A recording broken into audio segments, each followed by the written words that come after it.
Halo bos, selamat petang, saya Awang Pang. Hari ini kita kedai ada masuk yang kereta ni tahun 2011 11 punya Avanza 1.5cc. 1.5cc interior warna hitam punya. Harga jual 16,800. 16,800. Itu dalam warna hitam sebab 1.5 mah. Expect high spec lah. Okey, dia pakai 480 gearbox, sebuah MPV lah, Android player dulu punya owner sudah pasang. Okey, dia boleh duduk 7 orang. Okey, kalau dah ada bawa banyak orang boleh lipat lah, boleh simpan dia punya seat. Memang boleh simpan. Belakang ke sini. Okey, Avanza ini jalan belakang sab timing chain. Pakai timing chain.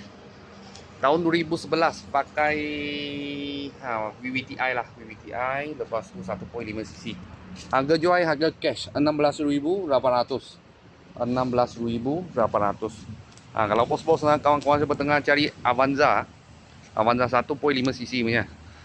Kita sini ada dapat yang customer trade in punya lah. Kalau ada apa murah-murah kita, saya akan video lagi. Thank you bos, thank you.